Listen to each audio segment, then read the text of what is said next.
When we evaluate the leukogram part of a CBC, we look at the total leukocyte number as well as the various components and the absolute counts of all of the various parts of the leukogram.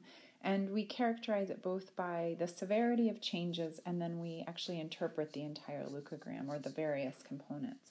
And so increases in leukocyte number is referred to as a leukocytosis, whereas decreases are referred to as a leukopenia. Increases in segmented neutrophils, mature neutrophils, is called a neutrophilia. And you can note that sometimes the last part is going to be called cytosis, and other times it's philia, and you just kind of have to remember which is which.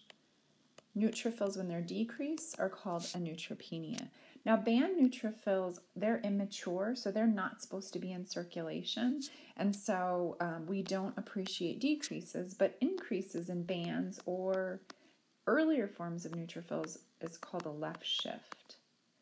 Lymphocytes, when they're increased, it's called a lymphocytosis, and when decreased, we call it a lymphopenia. Monocytes, when they're increased, we call a monocytosis. We don't characterize really decreases in monocytes because it's not significant. You can call it a monocytopenia, but we ignore it if they're decreased. Eosinophils, when they're increased, it's called an eosinophilia, and when decreased, it's called an eosinopenia, similar to all the others. Oh, that did not work very well, did it? Sorry about that. Penia. And basophils are similar to eosinophils. When they're increased, it's a basophilia. But decreases in basophils are not significant, so we ignore that. Now, since we've already talked about red blood cells, of course, you know that you can have anemia.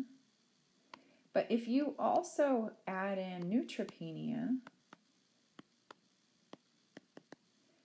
especially in horses and cats and dogs where neutrophils are their primary cell line or leukocyte type, now we have something called a bicytopenia because two lineages are decreased.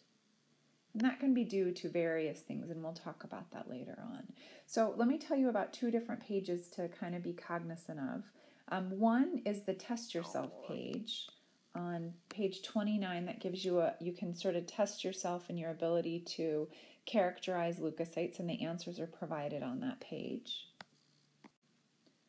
And the other are these leukogram patterns that we put together, and this is actually on page 57 of the notes. And I don't suggest, I'm going to advise against trying to memorize this chart.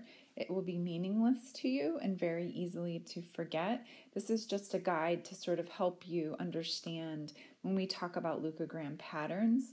So we'll eventually, as we get through the various leukocytes, we'll talk about something called stress patterns. We've already talked about excitement physiologic. We'll talk more about it when we talk about inflammation.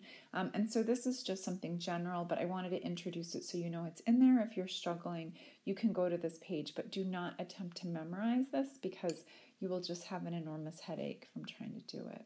So next video is going to be on neutrophils.